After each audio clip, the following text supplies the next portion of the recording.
হাঁসের জন্য পুকুর থেকে গুগলি তুলে বাড়ির সামনে কেন নোংরা করছে এ নিয়ে বচসা মা ছেলেকে গুলি চালিয়ে দিলেন প্রৌঢ়। সুভদ্রা বসু ও তার ছেলে সুরজিৎ বসু আহত হন। তাদের চুঁচুড়া ইমামবাড়া হাসপাতালে নিয়ে যাওয়া হয়। ঘটনার তদন্তে চন্দননগর পুলিশের গোয়েন্দারা। জানা গেছে আজ দুপুরে সাহাগঞ্জ ঝাঁপপুকুর এলাকার বাসিন্দা সুরজিৎ বসু তার হাঁসের জন্য বাড়ির সামনের পুকুর থেকে গুগলি তুলে পুকুরের পাড়ে ধুচ্ছিলেন।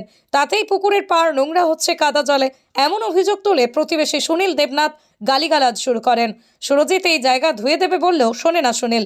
এরপরে সুরজিৎকে ধাক্কা মেরে পুকুরে ফেলে দেয়। পুকুর থেকে উঠতে কাটারি নিয়ে তাড়া করে। সুরজিতের মা সুভদ্রা বসু ছেলেকে বাঁচাতে এগিয়ে আসেন। সুরজিতের অভিযোগ, সেই সময় সুনীল ঘরে গিয়ে তার দোলনা বন্দুক বের করে নিয়ে এসে গুলি চালিয়ে দেয়, আর তাতেই আহত হন মা ছেলে। এরপরে স্থানীয়রা তড়িঘড়ি দুজনকে সেখান থেকে উদ্ধার করে চুঁচুড়ার ইমামবাড়া সদর হাসপাতালে নিয়ে যায় চিকিৎসার জন্য। খবর পেয়ে ঘটনাস্থলে উপস্থিত হন চুঁচুড়া থানার পুলিশ। আইসি এসিপি ডিডির নেতৃত্বে পুলিশ বাহিনী ঘটনাস্থলে যায়। হাসপাতালে গিয়ে আহতদের সঙ্গে কথা বলেন। ঘটনায় অভিযুক্তকে আটক করেছে পুলিশ, বন্দুক বাজেয়াপ্ত করেছে। এই বিষয়ে আরও কি জানা যাচ্ছে বিস্তারিত শুনুন। 24 আওয়ার্স আরামবাগের রিপোর্ট।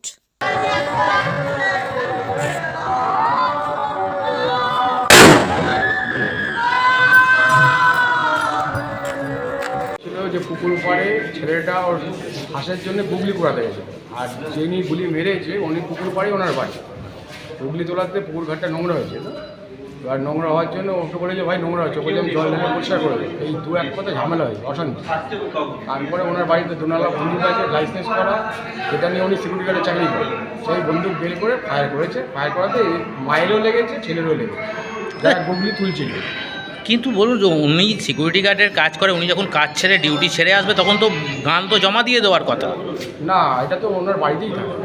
ওনার বাড়ি সবসময় থাকে ওনার কাছে? হ্যাঁ, বন্দুকটা সবসময় থাকে, ওনার বাড়িতেই থাকে। যখন ডিউটিতে যায় সঙ্গে করেই নিয়ে যায়। এখন লাইসেন্স আছে কিনা আমরা জানি না, এটা পুলিশ জানতে পারে। পুলিশ ভেরিফিকেশন করলেই বুঝতে পারে বন্দুকে আদৌ লাইসেন্স আছে। উনি কী কারণ? উনি আমরা যতটা জানি সিকিউরিটি গার্ডে কাজ করে, কিন্তু কোথায় কাজ করে তাও জানি না। উনি রেগুলার বেরোয়, সিকিউরিটি গার্ডে ড্রেস পরেই বেরোয়, আবার ড্রেস পরেই ঢোকে। কী নাম ওনার? ওনার নাম সুনীল দেবনাথ। উনি চট্টগ্রামের লোক, বাংলাদেশি লোক। এখানে এসছে, এর আগেও মানে অনেকের সঙ্গে ঝামেলা হয়েছে, অনেকের নামে কেস কামারি চলছে। আর এক ব্যক্তিগত ওনাকে নিয়ে আমাদের ঝাঁপপুর উন্নয়ন সমিতি ক্লাবের সেক্রেটারির নামেও কেস চলছে। এক্স কাউন্সিলর ছিল শিবু দাস, তার নামেও উনি কেস করে রেখেছে। পুকুরের জন্য আমি শামুক নিচ্ছিলাম পুকুর থেকে, তো রাস্তার পাশে পুকুর। আমরা ওখানে ছোটবেলায় ওই পাশের বাড়ি এক ভদ্রলোক আছে, ওই যিনি আর কি করেছে, মেরেছে গুলিটা, কি নাম? সুনীল দেবনাথ। ওই লোকটা এসে আমাকে বলছে যে এখানে রাস্তাঘাট নোংরা হচ্ছে, আমার এই বাড়িতে সামনেটা এরকম করছিস। তাই হলো কাকু আমি জল দিয়ে ধুয়ে দেবো, কোনো অসুবিধা নেই। বলাতে উনি আরো উত্তেজিত হয়ে যায়, আমাকে পুকুরে ধাক্কা দিয়ে ফেলে দেয়। দিয়ে তারপর আমি উঠেছি, উঠার পরে ও তা আমার সঙ্গে ধাক্কাধাক্কি হওয়ার পরে তো ওর ছেলেটা এসে আমাকে গলায় ধরেছে। ততক্ষণে উনি আবার বাড়ি থেকে দাও বার করে নিয়ে এসছে, দাও দিয়ে আমাকে সাথে তাড়া করেছে। তারপর আমি দূরে আমি পালিয়ে গেছি, স্যার দাও ছুঁড়ে মেরেছে। পরে আমি আমার মাকে নিয়ে বাড়ি চলে যাচ্ছিলাম, তারপরে বন্দুক দিয়ে বার করে একটা গুলি চালিয়ে যায় জোরে, খুব জোরে আওয়াজ হয়েছে। আমার মায়ের হাতে রক্ত দেখছি সঙ্গে সঙ্গে ভেসে গেছে, আমার গায়ে লেগেছে পিঠে, মায়ের হাতে বেশি লেগেছে। তোমার নাম কি? আমার নাম সুরজিৎ বসু। মায়ের নাম? মায়ের নাম সুভদ্রা বসু। আমি স্যার চলে আসছিলাম মাকে নিয়ে, ওর কাছে বন্দুকটা ছিল। এবার আমি তো জানি না যে মেয়ের বন্দুকটা দিয়ে দেওয়ার হয়তো কাজের জন্য বন্দুকটার কাছে থাকে, আমরা তো ভাবতেও পারিনি যে ওইটাতে মারবে। উনি কি সিকিউরিটি? মনে হয় মনে হয় কোনো গার্ড ফার্ডের কাজ বাজ করে, ওর কাছে ওটা থাকে, তো গুম করে বার করে মেরে দিয়েছে।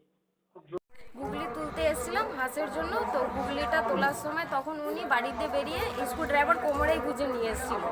তো বলছে কি এখানে কিছু করা হবে না, ওই দিকটা যাও। বলে কি পুকুরটা তো তোমার একার না, এখানে সবাই পুকুরে আসতে পারে।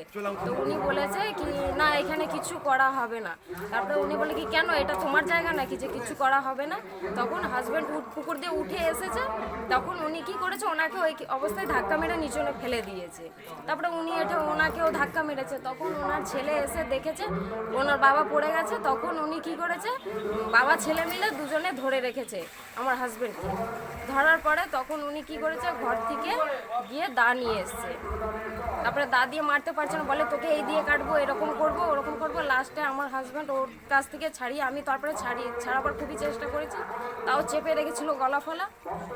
করার পরে তখন ওনাকে উনি ছাড়িয়ে দৌড়ে পালিয়ে গেছে ওই দিকটায়, তখন ওনাকে দা চালিয়ে মেরেছে, দাটা লাগেনি। তারপরে বুঝিয়ে বাজিয়ে ওনার ছেলে ওনার বাবাকে ঘরে ঢুকেছে, তখন উনি আমার শাশুড়ি আর হাজব্যান্ডকে নিয়ে এই দিক দিয়ে নিয়ে যাচ্ছিল, মানে থামানোর জন্য, এখানটা বস বাবা যাস না ওইদিকে, ওরকম ঝামেলা করছে। তখন উনি কি করেছে, বন্দুকটা নিয়ে এসে নোংরা ভাষায় গালাগালি দিয়ে বলেছে আজকে তোকে মেরেই ফেলবো। তারপরে ওইখান থেকে টার্গেট করেছে ওনাকে মারার জন্য, মেরেছে। যখন চিৎকারটা হয়েছে তারপরে আমি এখান দিয়ে ছুটে এসে দেখছি দুজনে লেগেছে। আপনার স্বামীর নাম কি? সুরজিৎ বসু। শাশুড়ির নাম? নমিতা বসু। আপনার নাম? রজনী বসু। সন্তানের পরে মন বসছে না, প্রচুর পরিশ্রম করেও আপনি আশানুরূপ পারিশ্রমিক পাচ্ছেন না, যার ফলে আর্থিক সংকট আপনার জীবনে দুঃখ এবং চাপের ছায়া ফেলেছে। দেনার ভারে জর্জরিত স্বামী স্ত্রীর মধ্যে প্রতিনিয়ত ভুল বোঝাবুঝি বেড়েই চলেছে। নতুন বাড়ি কিনেছেন, কিন্তু সেই স্বপ্নের বাড়িটা যেন আরও দুর্ভোগ নিয়ে এসছে আপনার জীবনে।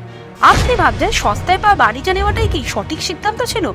এমনই সব দ্বিধাদ্বন্দ্ব এবং জীবনের কঠিন মুহূর্তে আপনাকে সঠিক পথে পরিচালিত করবেন আন্তর্জাতিক খ্যাতিসম্পন্ন স্বর্ণপদক ও স্বর্ণ মুকুটপ্রাপ্ত ডক্টর অজয় শাস্ত্রী। তিনি শুধু আপনাকে পথই দেখাবেন না, আপনার জীবনে সত্যিকারের সুখ, শান্তি, ঐশ্বর্য, অর্থ যেন সঠিক সময় আপনার কাছে পৌঁছে দেয় সেই দায়িত্বও নেবেন। তাঁর অভিজ্ঞতা এবং জ্ঞানের আলোতে আপনার জীবন হয়ে উঠতে পারে নিরুদ্বেগ ও সমৃদ্ধির পথে ধাবমান।